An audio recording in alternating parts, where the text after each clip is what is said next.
Greetings from South Korea. I am Arirang News AI anchor. Here is the news-making headlines today. President Lee Jae-myung also called for strong practical measures in response to the recent leak of personal information by Coupang.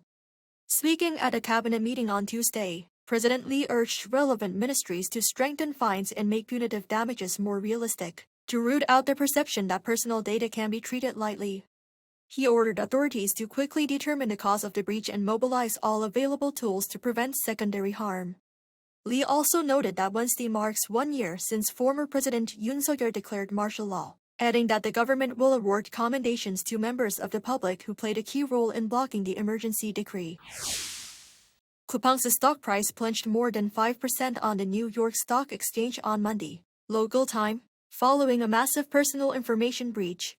The aftermath of the incident negatively affected investor sentiment on the U.S. stock market, further fueling a sharp decline in share prices. The incident has also reignited debate over Coupang Incorporated's founder and board chairman, Kim Bum-seok. Kim holds over 70% of the company's voting rights, yet he has repeatedly avoided attending National Assembly hearings.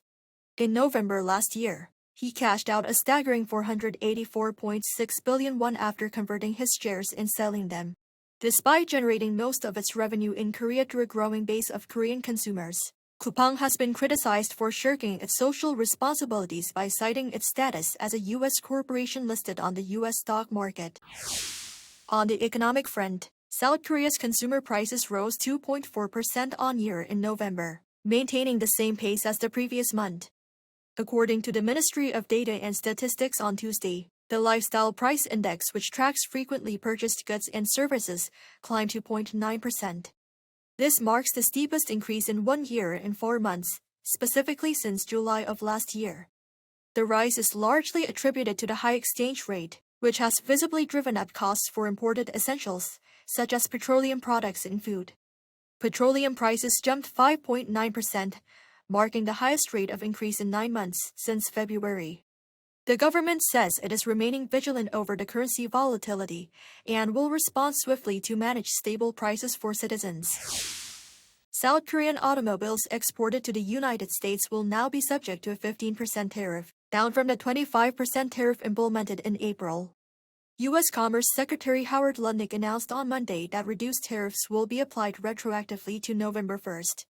This comes as First Vice Foreign Minister Baek Yoon-ju met with U.S. Deputy Secretary of State Christopher Landau on Monday in Washington, D.C., to work on carrying out those agreements. One key agenda item was the production of nuclear-powered submarines, which the U.S. gave the green light to, following the Lee-Trump summit in Gyeongju. During the meeting, Vice Minister Park urged his U.S. counterpart to swiftly begin discussions on civil uranium enrichment and spent nuclear fuel reprocessing by South Korea.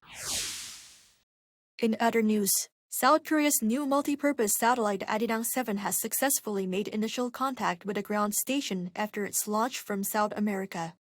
The Korea Aerospace Administration says the satellite separated from the Vega C rocket, which lifted off at 2:21 a.m. Korea Standard Time from the Guyana Space Center in Kourou. It established first communication just over an hour later with the Troll Base Station in Antarctica. Officials confirmed that Arirang 7's solar panels deployed correctly and that all systems appear stable. They also said more detailed launch data will be released later on Tuesday, adding that 4 additional communication passes are needed before the mission is declared a success. That is all from me today. Thank you for watching.